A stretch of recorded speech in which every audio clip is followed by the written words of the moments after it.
les decía, vamos a tener cuatro presentaciones. La primera va a ser de Ángel Romero, que se titula En la búsqueda de una nueva estrategia de síntesis eficiente para la preparación de Favipiravir. Después tenemos a Mauricio Paseggi, que con su presentación aporta al desarrollo local de un dispositivo de oxigenoterapia de alto flujo. Luego Rafael Canetti presentará VentUI, diseño y construcción de ventiladores de emergencia. Y esperemos que Carlos Herrera se presente para presentar modelo predictivo de severidad para la estratificación de riesgo en pacientes de COVID-19. Bueno, gracias a todos nuevamente y le doy la palabra a Ángel para que comience la presentación.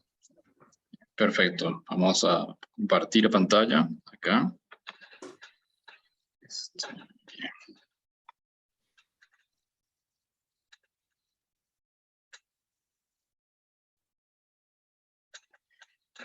Perfecto. ¿Observan toda la presentación allí?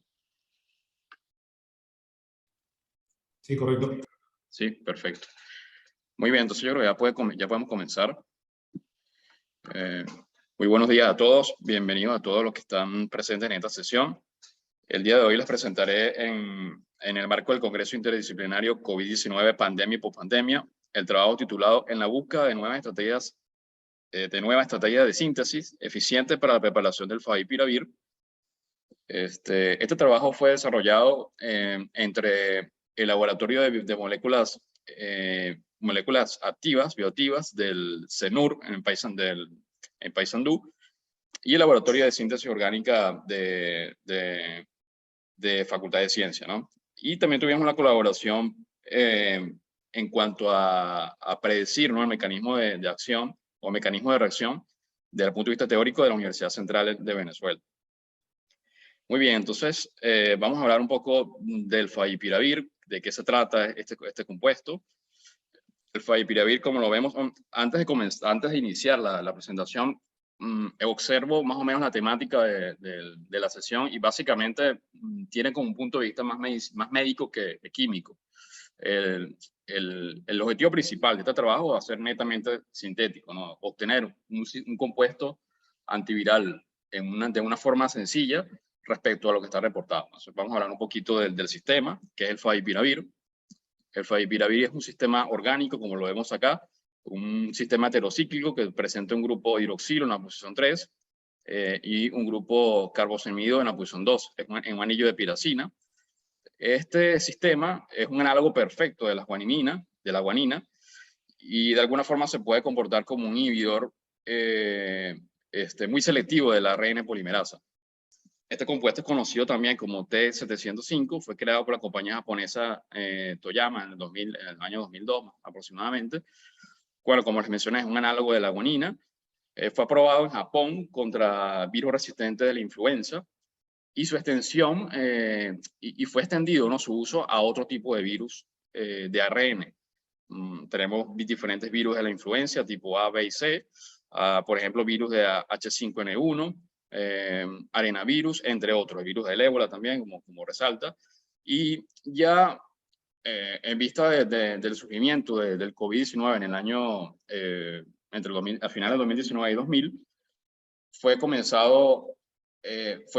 ensayado, ¿no?, su capacidad antiviral contra coronavirus y resultó ser muy potente, inclusive sí, tenía una respuesta muy amplia contra diversos coronavirus.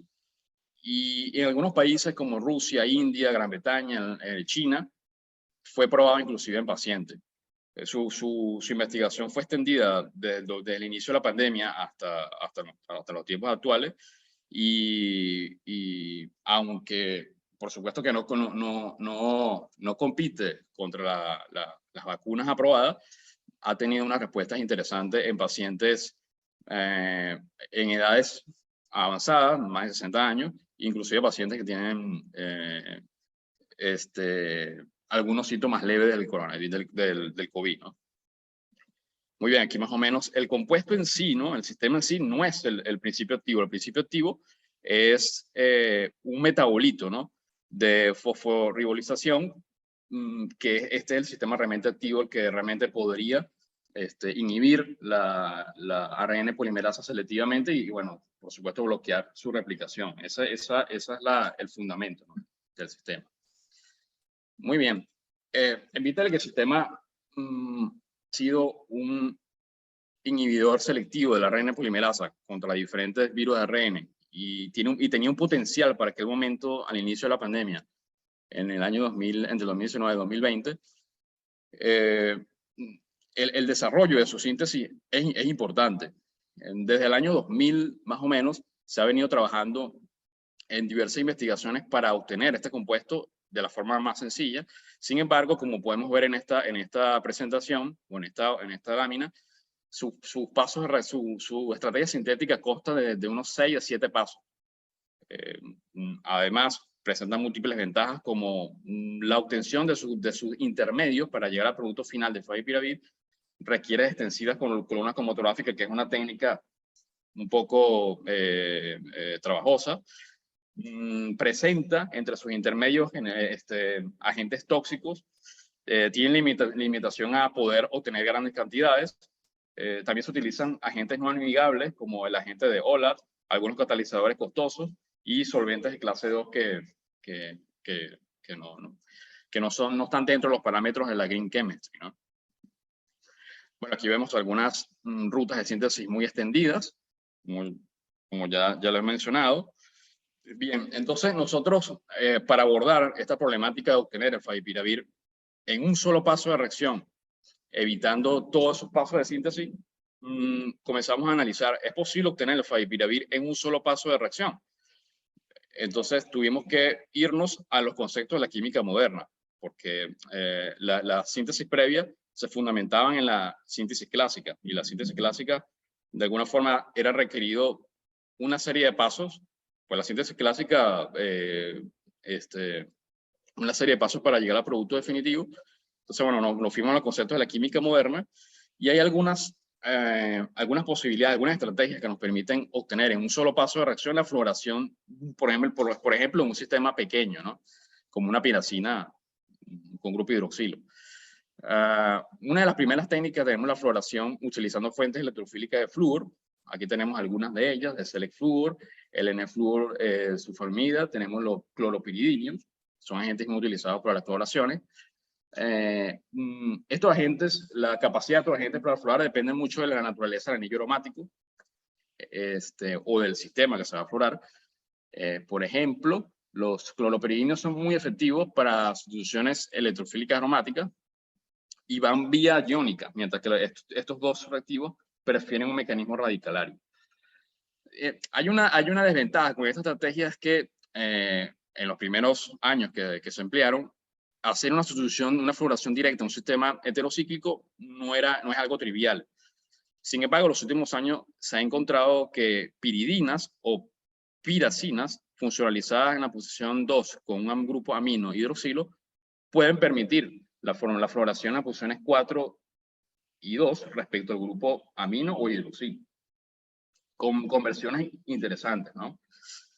Entonces, en vista de esto, nuestro sistema, nosotros planteamos, lo voy a presentar, poner aquí, planteamos partir de esta piracina, ¿sí?, esta piracina que observamos acá, hacer una fluoración directa para obtener el flúor en la posición 4 respecto al grupo hidroxilo.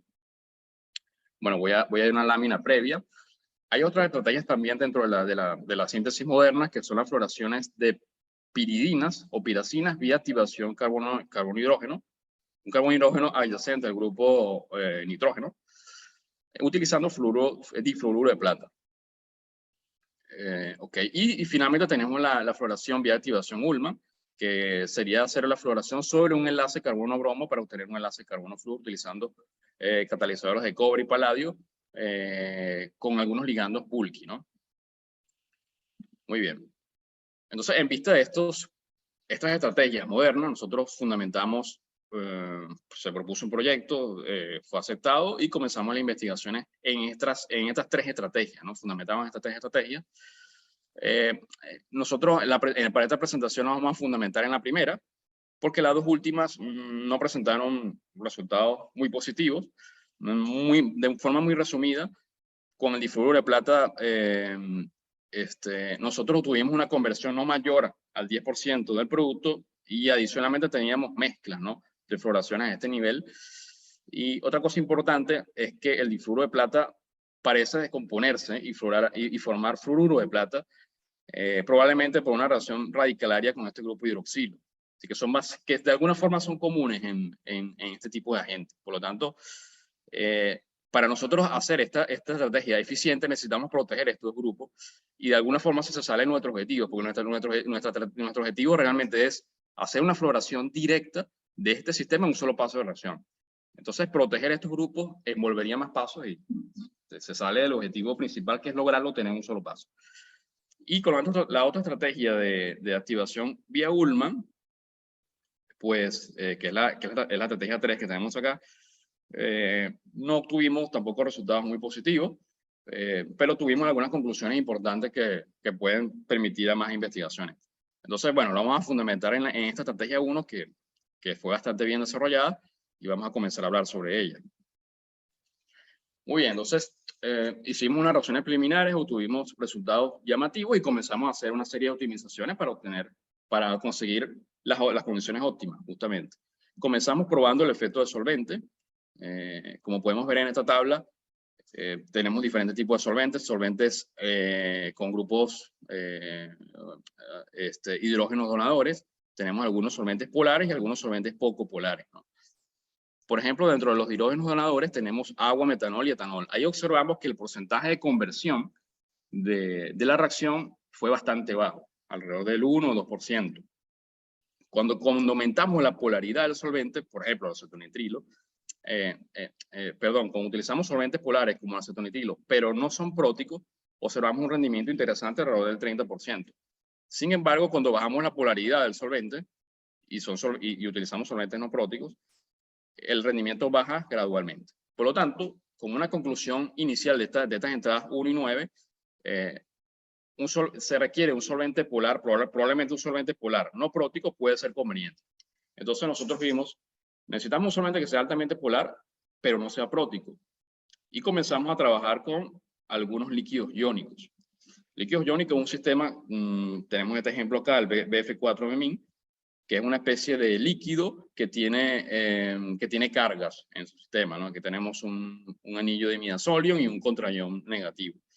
Utilizamos tres agentes de bemin, uno clorado, uno del cloro, uno del hexafluor fosfato y el tetrafluoroato de bemin. Entre los tres, el que tuvo mejor resultado fue el BF4-bemin. El líquido iónico clorado descompuso el CL-flúor probablemente por interacción directa de cloro con el flúor. Y el PF6, el problema fue que no era lo suficientemente soluble el material de partida, es decir, la piracina de partida. Por lo tanto, continuamos nuestras investigaciones con el BF4-bemin.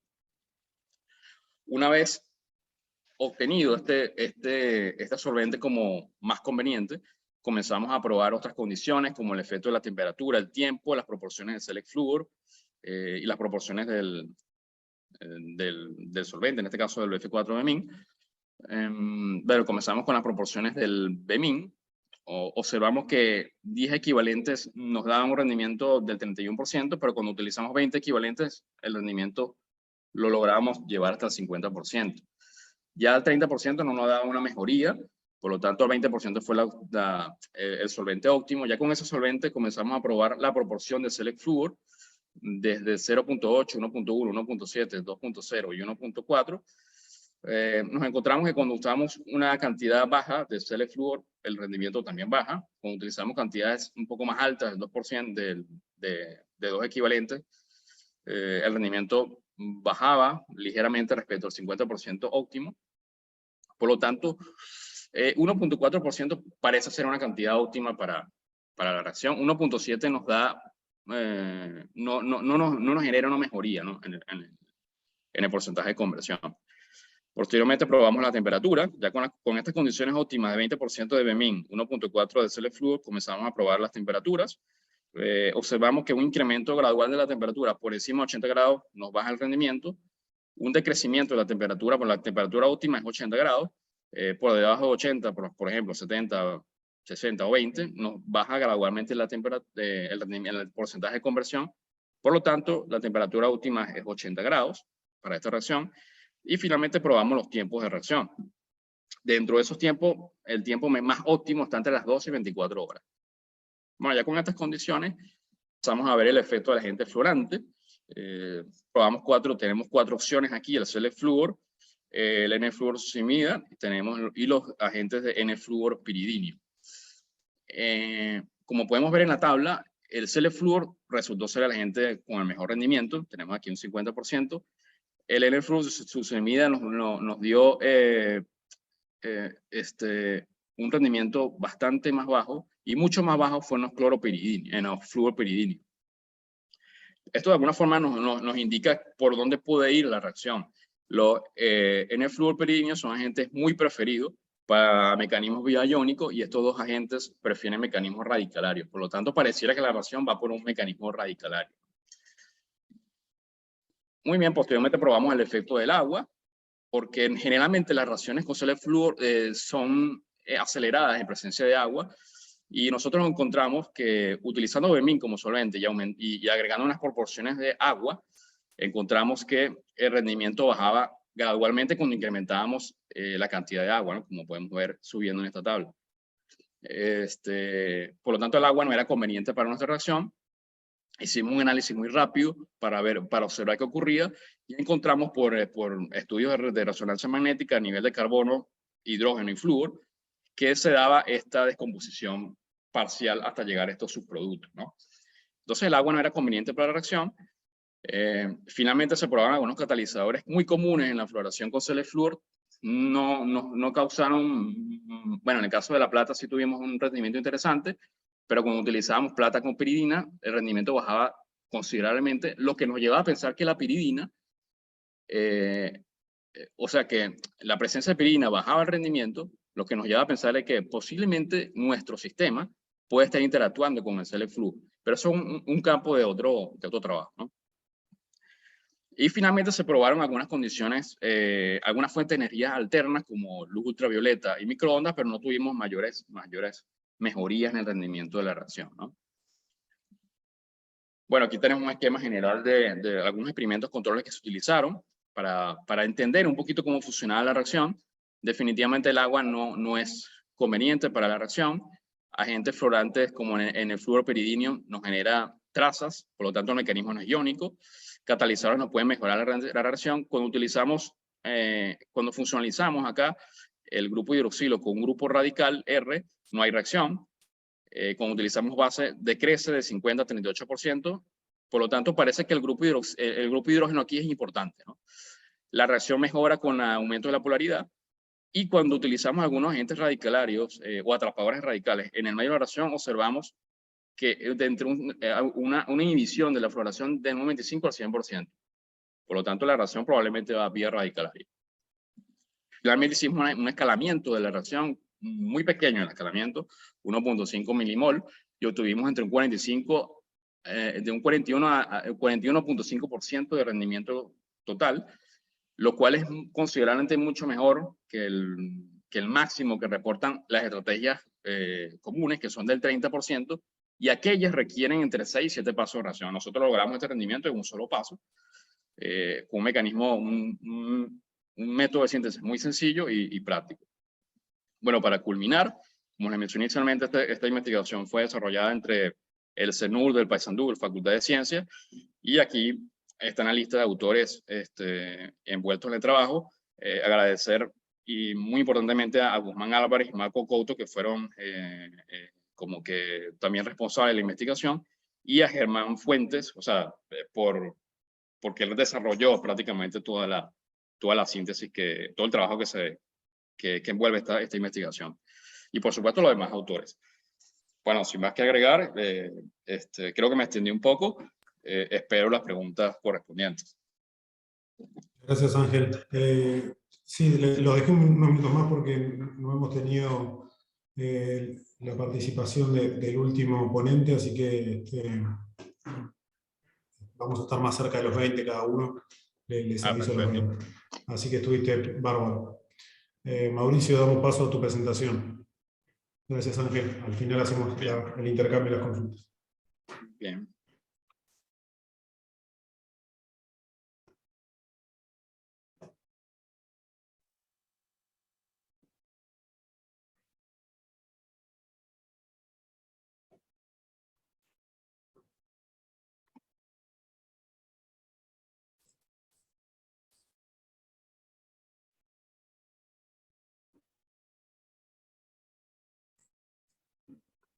Adelante, Bueno, Mauricio. buenos días. No sé si ya estamos viendo la presentación. Todavía no pasó a... Sí, estamos viendo. Ahí. Te Perfecto, muy te bien. falta... Ahí va, perfecto. Bueno, muchas gracias por este espacio para compartir los trabajos que hemos realizado en la pandemia y bueno, que en realidad seguimos trabajando en ellos. La presentación que haré es del aporte al desarrollo local de un dispositivo de oxigenoterapia de alto flujo. Fue un trabajo realizado en un equipo interdisciplinario donde participaron docentes e investigadores de 4 institutos de la Facultad de Ingeniería, más un docente del hospital de la Facultad de Medicina que trabaja en el Hospital de Clínica y un equipo de la Escuela Universitaria del Centro de Diseño de la FADU. Bueno, como antecedentes, es importante resaltar que al inicio de la pandemia, rápidamente en la Facultad de Ingeniería se formaron equipos de trabajo para identificar y abordar distintas problemáticas que emergieron en cuestión de unas pocas semanas. Entre estos equipos, algunos estuvieron orientados en particular a el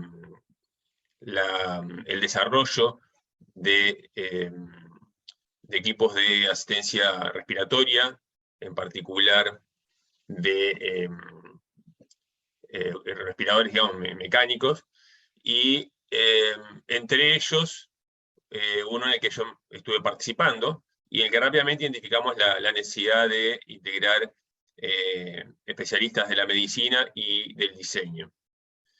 Bueno, ese equipo realizó un trabajo que después presentará Rafael, pero cuando ya estábamos bastante avanzados en el respirador mecánico, se planteó desde el lado de los médicos la oportunidad y la necesidad también de abordar una tecnología que no estaba, digamos, en el radar al principio, que era justamente la oxigenoterapia de alto flujo.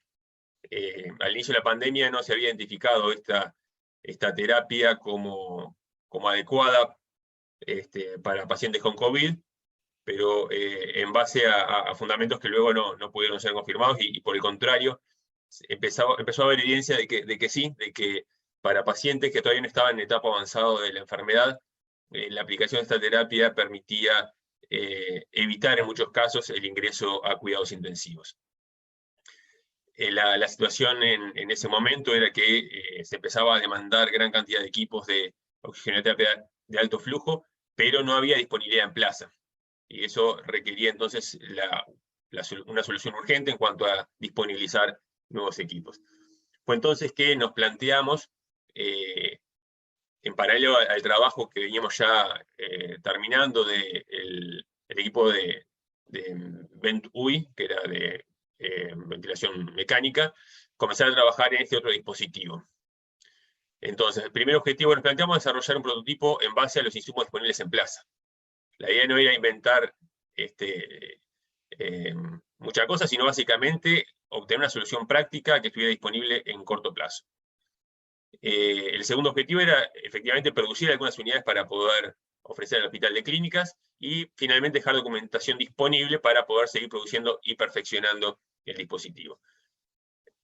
Básicamente este dispositivo lo que permite es suministrar al paciente una mezcla de oxígeno y aire en proporciones bien controladas y conocidas, y a su vez con una temperatura ajustada a la temperatura corporal.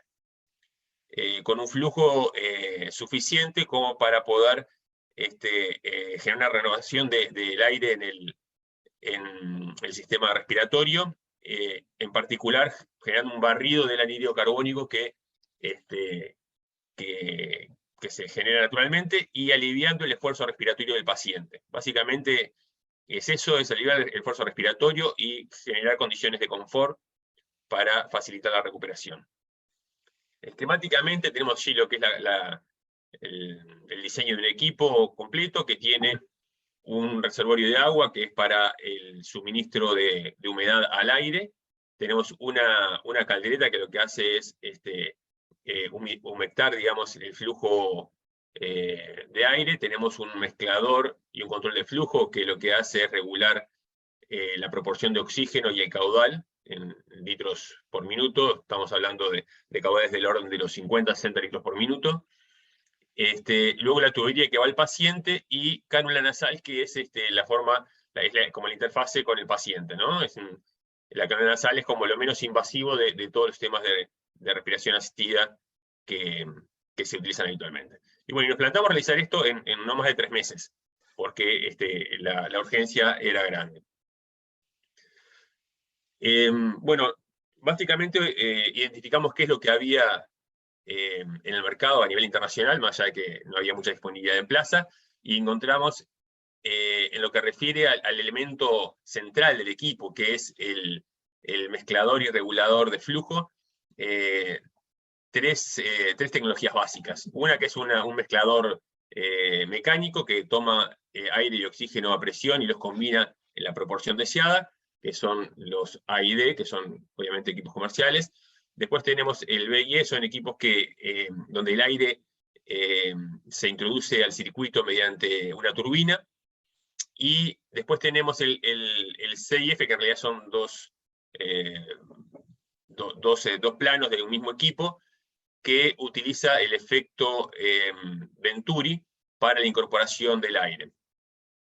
Estuvimos analizando las posibilidades en base a estos tres conceptos. Llegamos a analizar la posibilidad del Venturi, se llegó a inyectar un Venturi para hacer algunos ensayos. El Venturi lo que tiene es la generación de altos niveles de ruido, y la regulación no es sencilla para poder lograr un ajuste preciso en un amplio rango de caudales y concentración de oxígeno. En el caso de los equipos con turbina, también estuvimos trabajando, adquirimos algunas turbinas que se conseguían en plaza. El problema del ruido volvió a ser importante, y bueno, todos sabemos del ruido en centro hospitalario, en particular en cuidados intensivos, tanto como en cuidados intermedios, es un problema para el confort de los pacientes, hasta el equipo médico. Y finalmente entonces optamos por la mezcla mecánica, que vendría a ser, digamos, el concepto que está detrás de los equipos de la izquierda. Bueno, cuando miramos el equipo completo, encontramos que cuáles eran los elementos que se podían conseguir sin mayor dificultad en plaza y cuáles los elementos que requerían un desarrollo y una fabricación propia. Entonces, básicamente, optamos por tomar oxígeno y aire de los suministros hospitalarios, de las tomas de pared. Necesitamos generar o desarrollar los componentes necesarios para el control del flujo y la fracción de oxígeno, y que es básicamente los elementos que diseñamos y que están bajo el área sombreada, y el resto del equipo, humidificador, tubo calefactor y cánula nasal, eran elementos que se conseguían en plaza. Entonces, bueno, en definitiva, los bloques que están bajo el área sombreada representan la expresión mínima necesaria para generar un control de flujo y una regulación de la fracción de oxígeno. Bueno, en base entonces a ese esquema, trabajamos en el control de esos elementos. Básicamente optamos por un sensor de oxígeno comercial que se usa para respiradores mecánicos y lo adaptamos a nuestro equipo. Desarrollamos un sensor de caudal de placa de orificio con, a su vez, un sensor de presión diferencial para generar una señal que sea identificada e interpretada por un microprocesador, que justamente fue desarrollado para leer esas señales, tanto el caudal de oxígeno tanto el caudal de aire mezclado con oxígeno como la fracción de oxígeno, y para acceder también al estado de los parámetros mediante una interfase con display. Este microprocesador se programó a su vez para poder configurar las alarmas para cuando la eventualidad, digamos, que aparecieran desvíos tanto en el caudal como en la fracción de oxígeno. Finalmente, hubo que incorporar un suministro de voltaje mediante una fuente para el microprocesador y las alarmas. Un gran desafío en este trabajo era el diseño físico de ensamble de los distintos elementos y llegar a un equipo, digamos, que fuera adecuado para su instalación en una unidad de cuidados intermedios. Acá fue muy importante todo el trabajo que hizo el equipo de la Escuela de Diseño. Había que justamente diseñar elementos de ensamble y soporte para cada componente del circuito de gases y el circuito electrónico, para el mezclador y el control de flujo. Había que diseñar un gabinete para contener todos los elementos anteriores, y había que seleccionar y adaptar, digamos, algún soporte para tanto el mezclador con el sistema de control de oxígeno, como para los otros elementos como el humidificador que se conseguía en plaza. Bueno, acá hay algunas fotos de desarrollo, el gabinete, la caja para la fuente, interruptor de corriente para el equipo. Bueno, acá está la apertura de la caja del control del suministro eléctrico. Fíjense, todo esto fue realizado con impresión en 3D, lo que es la caja de control, el gabinete corte y plegado de chapa inoxidable. Estos son los elementos del circuito de gases, donde también se combinan elementos que se consiguen como insumos comerciales, como los fittings de los equipos de respiración, como válvulas aguja, y eso se combina con elementos impresos en 3D o torneados en acero inoxidable. Acá por ejemplo, es un sensor que adaptamos de equipos de respiración mecánica, sensor de oxígeno. Acá está ensamblado este conjunto de elementos, y a la derecha lo vemos ya instalado en el gabinete. ¿Sí? Naturalmente con todas las adaptaciones para que el equipo quede bien sujeto. Acá tenemos ya inserto el circuito electrónico con el display correspondiente y la interfase para la programación y control de los parámetros. Bueno, acá tenemos alguna vista con algún detalle de la conexión entre la parte electrónica y el circuito de gases. Acá tenemos la vista general del gabinete ya montado, y el soporte que se eligió y adaptó para su montaje. Es un soporte portazuelo, que también se conseguía en plaza y no había problemas de disponibilidad. Bueno, como resultado entonces lo que logramos fue un prototipo documentado con manual de funcionamiento, la fabricación y suministro de tres equipos completos de oxigenoterapia de alto flujo al Hospital de Clínicas. Los equipos fueron efectivamente utilizados previo consentimiento informado para muchos pacientes, y el resultado resultó ser muy robusto. No había problemas de que los parámetros se salieran de los valores de programación, o sea que las alarmas prácticamente no sonaron. Y como conclusión, básicamente lo que puedo decir es que con este trabajo interdisciplinario y también interinstitucional, junto a las capacidades de adaptación de los proyectos a las dinámicas de la demanda de soluciones, permitió ofrecer respuestas a la altura de las circunstancias, soluciones efectivas, robustas y en plazos acordes a la emergencia. Y siempre hay posibilidad de mejorar, entonces, después de entregar los equipos, seguimos trabajando en un mezclador con regulación de perilla única, que resulta mucho más práctico para la configuración, para la puesta en marcha. Está basado en placas de orificios sectorizados, permite un control de flujo de oxígeno del 0 al 100% cada 5%, y un control de flujo totalmente independiente. Así que bueno, seguimos trabajando. este proyecto fue financiado por el Fondo COVID-19 de Lodelar, por el Espacio Interdisciplinario y por la Junta Departamental de Montevideo.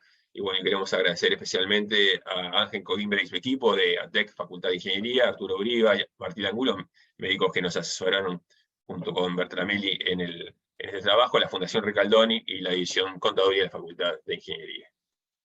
Bueno, muchas gracias. Gracias, Mauricio. Excelente con el tiempo. Rafael, te damos paso a ti con la última presentación por cómo viene la mesa.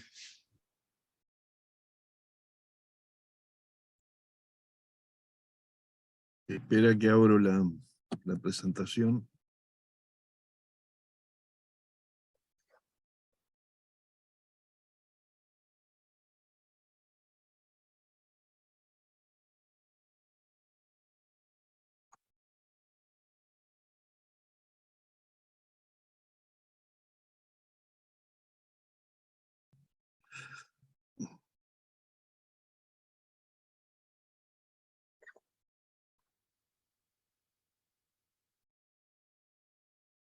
Perdonen la tontería que voy a preguntar, pero esta presentación no la pasé a PDF y la tengo abierta en PowerPoint. En PowerPoint, no, en OpenOffice. ¿Ustedes se acuerdan qué botón hay que apretar para hacer presentación? Hay lleno de botones y no distingo.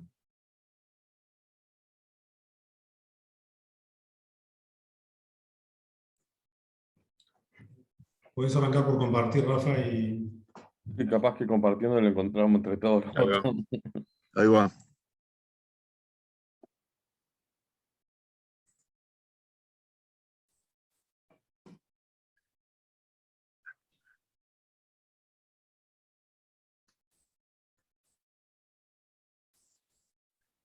Franco dice F10.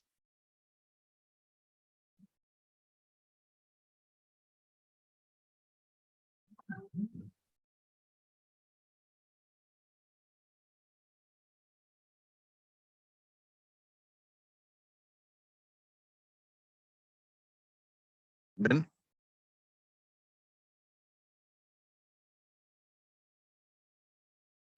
Sí, sí. Bien.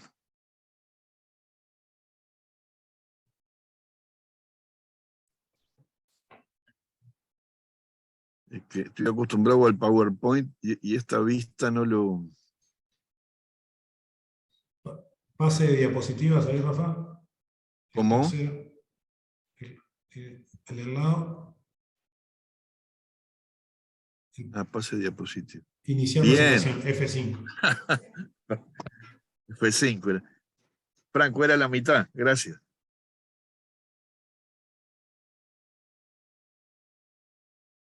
Bueno, lo que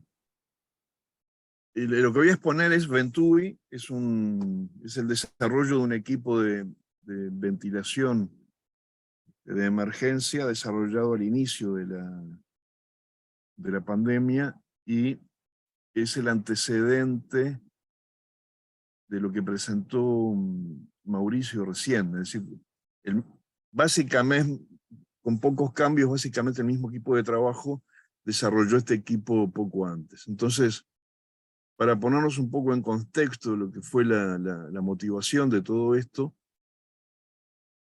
al inicio de la emergencia sanitaria, a todo el país, incluyéndonos a todos nosotros, nos cambió la vida cotidiana en 24 horas. Yo por lo menos lo sentí así. Un día le dije a los estudiantes, tenemos que cerrar el laboratorio, no vengan más, y volvimos 2 años después, básicamente. Y entonces lo que ocurrió fue una cosa muy vertiginosa. Si nos ponemos a pensar todo lo que se hizo en un periodo tan corto de tiempo, está en la memoria como capa geológica del desarrollo de distintas cosas que tenemos que remover esas capas geológicas para recordar, porque fue todo muy vertiginoso, había necesidad de dar respuestas rápidas y complejas a los problemas que emergían en la emergencia sanitaria. Y en la facultad, al igual que lo que ocurrió en otros servicios, se forma un equipo de gente que básicamente trata de aportar desde lo que se puede hacer en la facultad.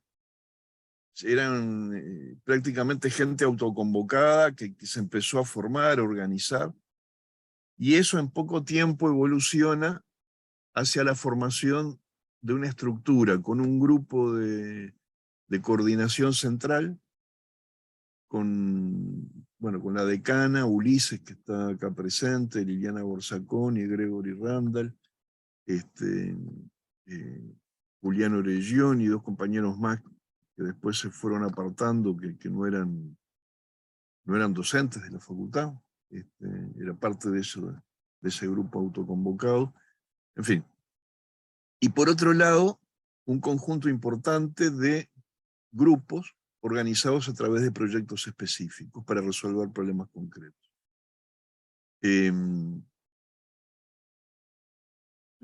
Una constante de ese periodo es que teníamos muy poco conocimiento de cómo tratar la pandemia, de qué cosas valía la pena hacer, cómo había que hacerlas, y al mismo tiempo que eso evolucionaba muy rápidamente, también el conocimiento que se tenía evolucionaba muy rápidamente, especialmente por las experiencias en Europa y después en Europa y en Estados Unidos, que nos precedieron, digamos, en materia de contagio.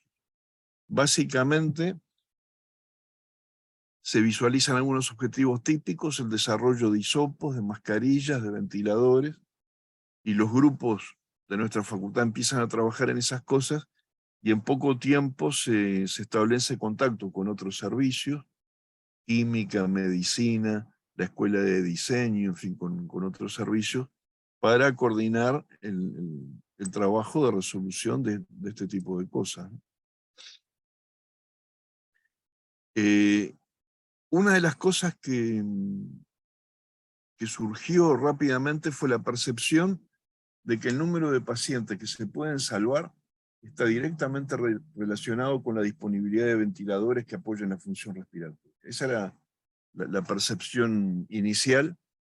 Después las cifras asustaron, ¿no? Cuando nos íbamos dando cuenta de que de los pacientes que pasaban a ventilación asistida, entre el 75 y el 80% fallecían, ahí se empezaron a tratar de ver si no habían terapias alternativas que evitaran necesitar una ventilación mecánica forzada, digamos. Pero rápidamente se visualiza la falta de respiradores mecánicos como un factor limitante del éxito del combate de la pandemia. Y la compra y entrega de ventiladores mecánicos está limitada en el mercado internacional muy rápidamente.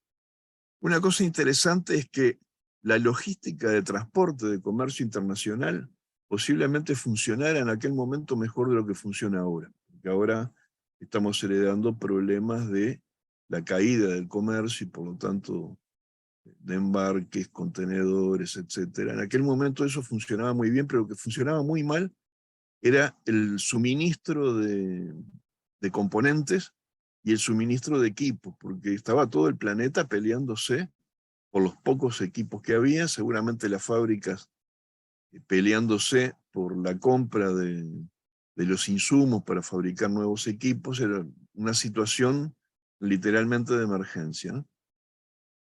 Entonces, en ese marco, varios grupos inician desarrollo de ventiladores basados en diseños de otros que se están llevando a cabo en el mundo. Lo primero que definimos es: no vamos a reinventar todo, vamos a tratar de plegarnos y por un lado aprovechar y por otro lado aportar a la experiencia internacional de lo que ya otros grupos están haciendo. Entonces, a modo de ejemplo, seguimos varios grupos españoles, un grupo del Tecnológico de Massachusetts, y uno de los proyectos que encaramos fue Ventui, que fue siguiendo un grupo español. Entonces, nos pusimos en contacto con ese grupo español y nos propusimos desarrollar, siguiendo a este grupo, un ventilador basado en un ventilador manual, AMBU. A mí me queda la idea del resucitador manual, pero no recuerdo si técnicamente es exactamente el nombre del AMBU, pero un equipo pensado para la asistencia respiratoria a pacientes críticos muy graves, por ejemplo, en una ambulancia con un humano apretando el dispositivo, el AMBU, y suministrando entonces ventilación mecánica al paciente que está siendo tratado. Rápidamente nos dimos cuenta que el esfuerzo mecánico que hay que hacer es muy, muy, muy fuerte, y eso fue, digamos, un reto para los motores que después se usaron.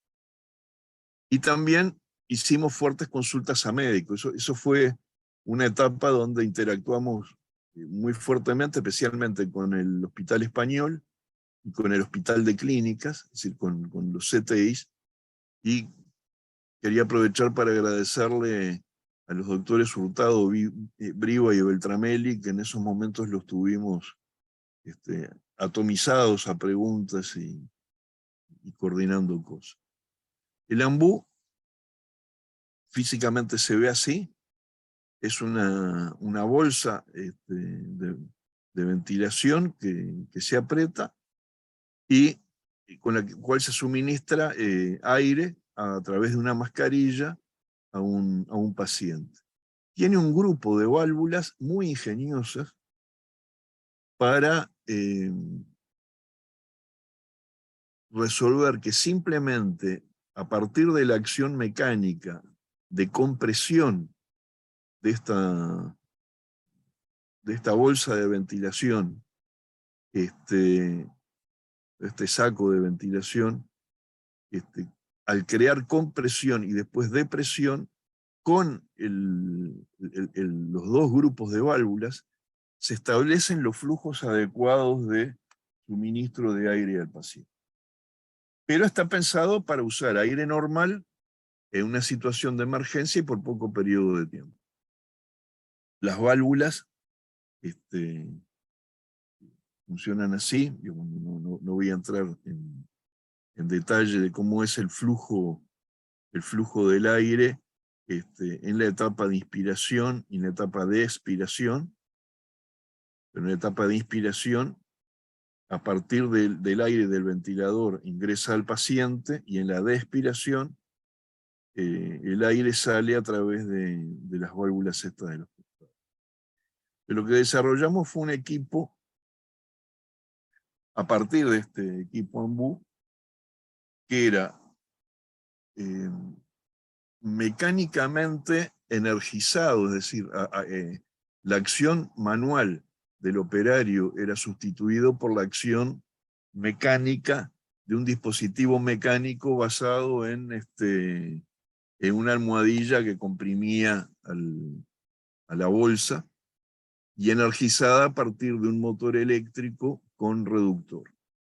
Ahí nos dimos cuenta de la energía que realmente tiene y el esfuerzo que representa para quien está suministrando aire al paciente, el esfuerzo que significa entregar ese aire. Ahora, el dispositivo del AMBU y sus válvulas no pueden ser usados directamente, necesitan algunas modificaciones, pensando en varias cosas. Por un lado, por la necesidad de tener el control y monitoreo de la mezcla aire-oxígeno que se está suministrando al paciente. Por otro lado, porque al hacer una acción mecánica prolongada hay que tener un cuidado muy especial con algunas presiones en el ciclo respiratorio del paciente. Y por otro lado, porque en un ambiente complejo como es un CTI de un hospital, en un ambiente hospitalario contaminado, hay que resolver, en primer lugar, no contaminar más al paciente y que el paciente no contamine el aire presente, por lo cual hay que agregar filtros biológicos dentro del circuito y modificar el circuito de gases, es decir, modificar el circuito que originalmente viene con la bolsa y balón del AMBU. Hay algunas válvulas que son muy importantes en este proceso. Una es la válvula del PEP, que es la que regula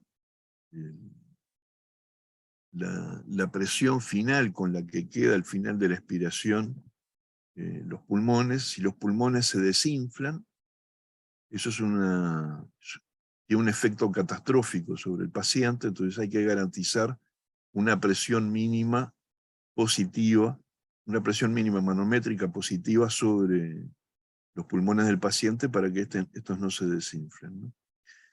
Y bueno, las válvulas Popov que garantizan la inexistencia de sobrepresiones durante la operación del dispositivo.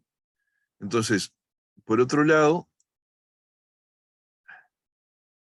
hay una unidad de energía mecánica, monitoreo y control, que consiste en un motor para entregar la energía mecánica al subsistema de compresión, un energizador del motor, un driver que alimenta de energía al motor, sensores de medida de la posición de la leva, presiones manométricas de inspiración y expiración, la temperatura de suministro de la mezcla de aire y oxígeno. Acá es muy importante poder desplegar, y era uno de los requisitos, la fracción inspirada de oxígeno, la FiO2, para que el personal de salud pudiera regular la fracción de oxígeno que ingresaba con la mezcla de aire y oxígeno.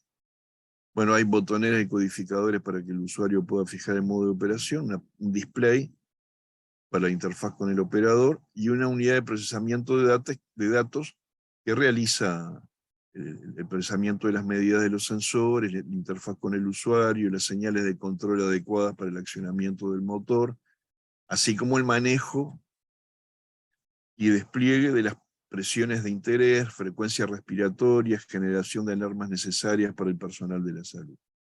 Acá interactuamos mucho con el personal de la salud, porque algunas cosas que nosotros no habíamos tomado en cuenta era que además de la operación normal, ellos necesitaban algunas operaciones extraordinarias, como por ejemplo detener la respiración del paciente, para por un lado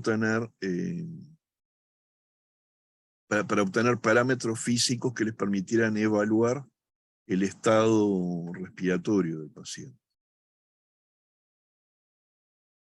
Bueno, esto es un esquema del sistema eléctrico y de control. Hay una unidad de proceso que controla, bueno, es energizada por una fuente, controla el driver del motor, que a través de una leva mecaniza la acción del respirador. Por otro lado, despliega las variables de interés, recibe los comandos, es programable desde un teclado, envía alarmas cuando se superan presiones o alguna variable se sale del rango admisible.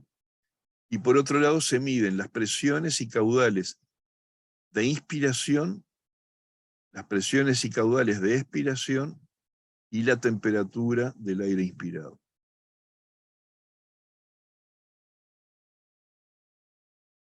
Bueno, después de esto, realizamos unos cuantos ensayos experimentales, básicamente de tres tipos.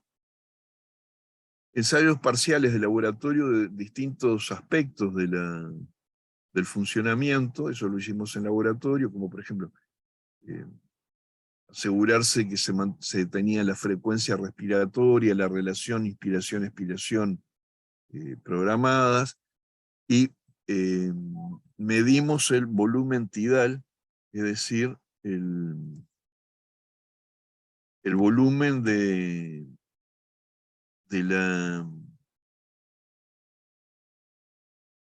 el volumen entregado en cada respiración. Acá.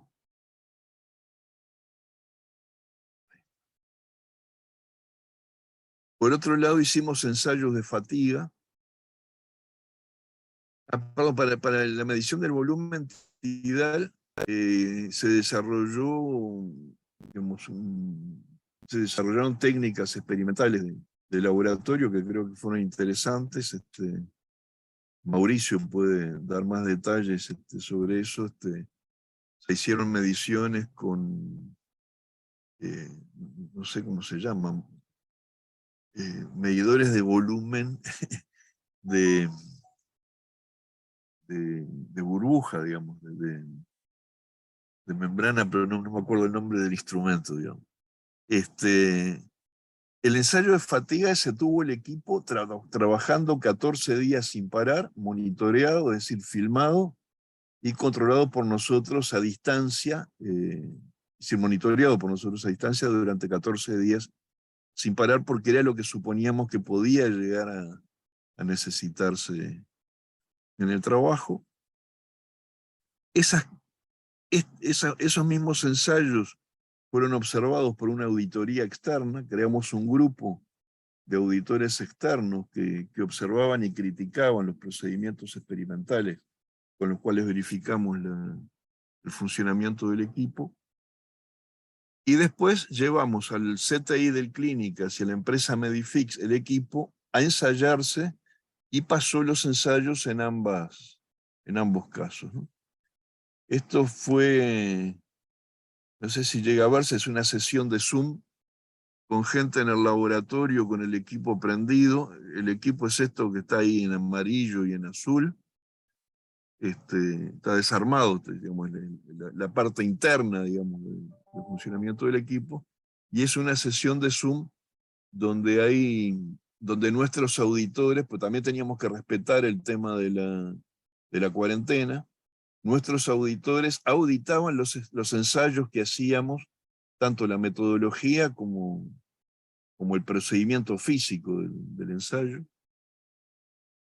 Estos son ensayos en el Hospital de Clínicas. Bueno, acá pueden ver, este es el ambú. ¿Se ve el cursor? Sí, se ve. Este es el ambú, esta es la almohadilla que lo aprieta, y esta es la leva, que con un sistema de palanca baja la almohadilla, aprieta el ambú y lo suelta, ¿no? Esta es la unidad eléctrica de programación, monitoreo y control. Y este es el equipo siendo usado en un pulmón artificial, que es este equipo que se ve aquí, que tiene el CTI del Clínicas, donde se ensayan los ventiladores mecánicos. Esto es como se ve el ciclo respiratorio. Y bueno, tanto en las pruebas en la empresa Medifix como en el Hospital de Clínicas pasaron exitosamente todas las pruebas. Incluso en momentos que algunos ventiladores comerciales no las pasaban todas, ¿no? O sea que para nosotros fue una cosa, digamos, muy agradable, muy interesante. Esto es un acercamiento del display, donde se ve que está funcionando a 20 respiraciones por minuto, un volumen tidal de 450 mililitros, una relación inspiración-expiración de 1 a 2, la presión inspiratoria, no me acuerdo en qué lo desplegamos, esto creo que en centímetros de agua. Acá no están desplegándose ni el caudal, ni la presión expiratoria y la temperatura. En este ensayo no estaban implementadas estas 3 medidas. Bueno, y finalmente, durante ya avanzado, ya prácticamente terminado, elegidos los componentes, quienes suministran y eso, se fue incorporando por primera vez con nosotros un equipo de trabajo de la Escuela Universitaria de Diseño. A ver, quienes trabajamos al principio en el primer equipo ya teníamos experiencia de trabajo o entre nuestros institutos o entre nosotros mismos incluso, ¿no? Me refiero a Instituto de Ingeniería Eléctrica, Instituto de Ingeniería Mecánica, Instituto de Ingeniería Química, pero a partir del trabajo que se fue haciendo de interacción con otros servicios de la universidad, yo mencioné hace un rato que uno de los sectores con los cuales establecimos un vínculo más estrecho, al principio fue con los hisopos y con las mascarillas, fue con la Escuela de Diseño. Y se incorporó un grupo a trabajar con nosotros. Digamos, el diseño del equipo básicamente estaba hecho, pero como verán es una cosa absolutamente rudimentaria. Es el diseño que ingenieros mecánicos, eléctricos y químicos podemos hacer de un dispositivo. Necesitábamos interactuar con un grupo que tuviera experiencia en diseño industrial, y ese equipo se incorporó rápidamente, y ellos desarrollaron junto a nosotros lo que sería la versión final del equipo, que es esto que ven acá. Esta es la tubuladura que sale al paciente, estas son las conexiones por detrás y la conexión eléctrica. Y acá están, digamos, los botones de encendido, apagado, programación, alarma y el display de la parte eléctrica con la cual se programa y se controla la operación de este artefacto. Y los compañeros de la Escuela de Diseño nos aseguran que este sería el siguiente prototipo que hubiera habido si hubiéramos desarrollado más prototipos. Este es un rendering que hicieron sobre el diseño físico, digamos, de la estructura de soporte del equipo y de lo que Alejandro Gutiérrez bautizó como la envolvente, digamos, el gabinete, que tiene que tener ciertos cuidados, además, porque tiene que estar acorde a las costumbres, bueno, a cuestiones ergonómicas, pero también a las costumbres de uso del personal de la salud.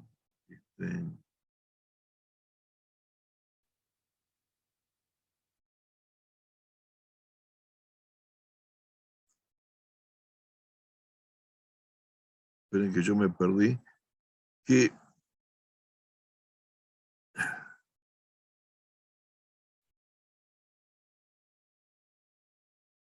¿varió la presentación? Sí, llegamos hasta la muestra del futuro prototipo. Sí, pero quiero decir, lo que ven ahora, que es... No, ahora volvió al principio, me parece. Ah, está. Quería estar seguro de si lo que yo veía era lo mismo que veían ustedes.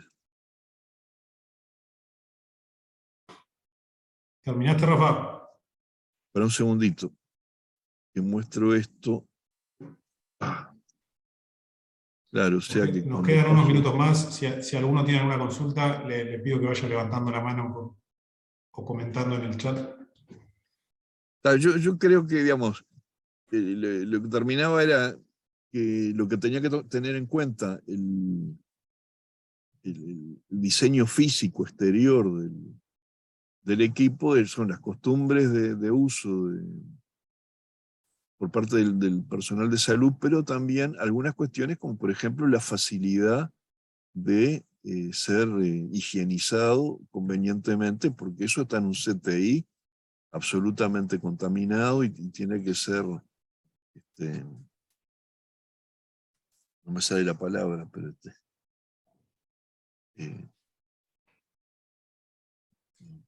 tiene que ser higienizado para que no contenga material viral contaminante, ¿verdad? Esterilizado. Yo pararía por acá. Gracias, Rafael. Te pido que deje de compartir y tenemos un par de minutos más, unos 5 o 10 minutos. Si alguno tiene alguna pregunta, le pido que levante la mano, pero capaz que para reflexionar entre todos y hacer un poquito un cierre, les pido a los tres que nos cuenten cómo siguen todos estos trabajos, estos desarrollos, y si no siguen, cómo impactó en el desarrollo de los grupos, de la Facultad de Ingeniería, en este caso, de la Facultad de Ciencias. Así que, sí, a ver, me faltó algo, creo que me faltó algo importante por agregar, un minuto nomás, que es lo siguiente. Durante el desarrollo de este equipo, el doctor Briva, con anticipación, nos dijo, esto de los ventiladores está bien, es importante, pero préstenle atención a esta otra tecnología que se llama oxigenoterapia de alto flujo. Y nos pasó unos artículos científicos para leer. En aquel momento estaba prohibido en Estados Unidos el uso de esa tecnología. El doctor Briva estaba convencido que esa tecnología era superior a lo de los ventiladores mecánicos. Y efectivamente, cuando terminamos este equipo,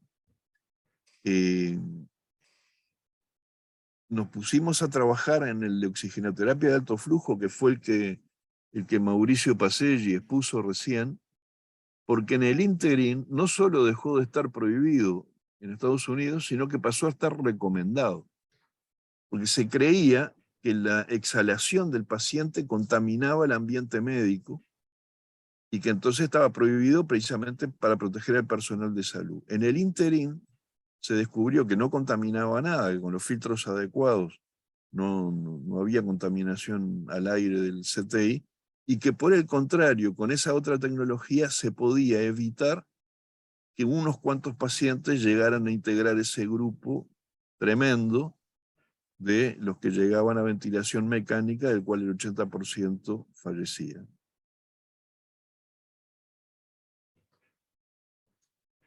Gracias, Rafa. Ángel, no sé si tenés algún comentario final respecto a mi pregunta o lo que quieras hacer. ¿Está silenciado? Sí, perfecto. Sí, claro, voy a tomarme quizás unos minutos. Respecto a la propuesta inicial que nosotros teníamos o la proyección del trabajo, que era la síntesis y escalación del sistema, sí, hubo muchos más avances de lo que teníamos planteado inicialmente. Inclusive llegamos a hacer un estudio mecanístico para entender cómo evolucionaba la relación, cuáles eran los aspectos que la dominaban, que está en una fase ya casi final. Inclusive, como el sistema tiene dos formas químicas, como este es un grupo básicamente, las exposiciones son básicamente médicas, lo que quiero tratar de decir es que el sistema tiene dos formas químicas que se pueden encontrar en solución. La forma como, esto lo llamamos tautómeros, tiene dos formas químicas que pueden ser relevantes en la reacción. Nosotros estudiamos el tautomerismo del sistema también, cómo era esa dinámica en solución. Cómo influía el halógeno en la posición, el flúor que vimos por allá, cómo influía la incorporación de otros halógenos en el comportamiento del sistema. El sistema es fluorescente, por lo tanto también estudiamos su fluorescencia. El sistema tiene capacidad de atrapar metales también, así que hicimos estudios en ese sentido, o sea que surgió toda una química, ¿no?, diversa en función de ese sistema respecto a lo que inicialmente solamente tenía un interés químico sintético de prepararlo, pero emergieron más investigaciones derivadas del compuesto y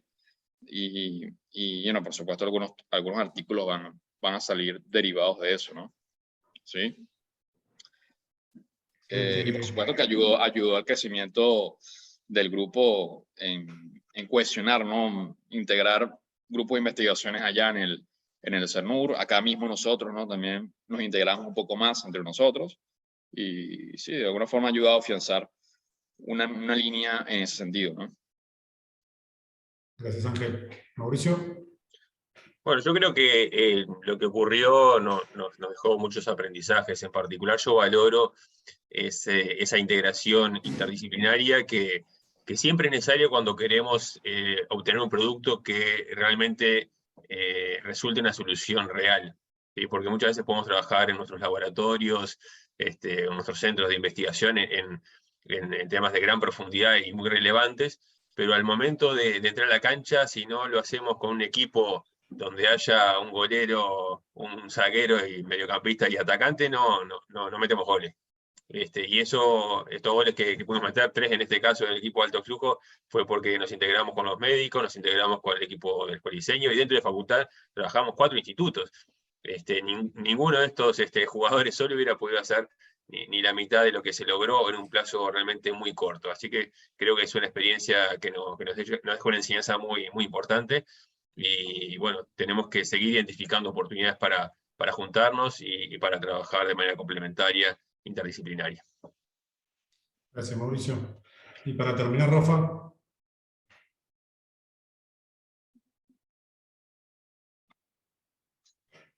Digamos, recalcar lo que acaba de decir Mauricio, que el primer equipo, el de alto flujo, uno de los subproductos más importantes que nos dejó es la conformación de un equipo de trabajo. Cuando nosotros arrancamos, había algunos que, como dije hoy, teníamos experiencia de trabajo entre nosotros. No todos, pero pertenecíamos a institutos que 2 a 2 habían tenido proyectos en conjunto y eso. Pero la interacción con los médicos y la interacción con la escuela de diseño dejó una amplitud interdisciplinaria muchísimo más grande, que fue uno de los subproductos de Ventú y que quizá no lo pudimos aprovechar bien porque al principio éramos ingenieros trabajando, buscando la solución, y después se integró el equipo de la escuela de diseño industrial. Pero para el segundo proyecto, ese subproducto de tener ya un equipo de trabajo interdisciplinario integrado, marchamos, digamos, a velocidades y a jugar de taquito como antes no lo habíamos podido hacer, digamos.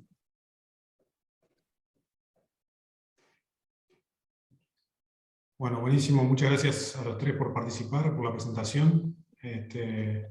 Los invitamos a seguir conectados si pueden a la siguiente mesa de molecular que va a moderar Juan Andrés, que está por acá. Franco y Gabriel, yo no sé si quieran agregar algo, están acá.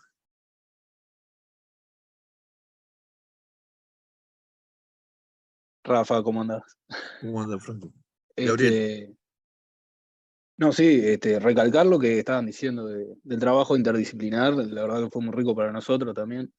Un poco en el camino de alejarse la escuela de diseño de esa imagen que se tiene del desarrollo de productos en base a la estética, o digo, tratar de abandonar esa imagen para ir a un aspecto más integrador, más funcional también, que conjugue o que funcione como articulador de varias disciplinas, ¿no?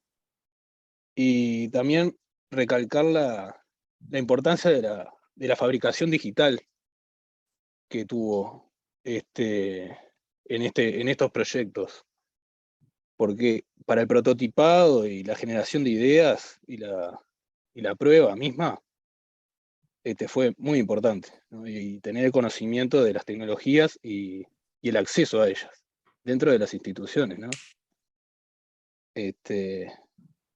Así que, o sea, la inversión en este aspecto fue muy, muy importante. Y la verdad que el poder utilizar, ¿no?, todo lo que sea fabricación local, ¿no?, que se haya podido llegar a un producto fue gracias a eso. Comparto plenamente lo que comentó Gabriel. Aparte, nada, que nosotros desde la Escuela de Diseño poder habernos incorporado adentro de la Facultad de Ingeniería, ¿verdad?, conocido su ámbito, como que nos dejó una experiencia súper enriquecedora, como comentaban. Y la verdad que de ahí sacamos mucho provecho también, trabajar en el día a día, conocer cómo se mueven, y eso la verdad que estuvo súper interesante, y agradecemos la verdad que la oportunidad, y gracias Rafael también por darnos el espacio. Bien, muchas gracias Franco, Gabriel. Bueno, saludos para todos y los invito a seguir participando en el Congreso. Saludos.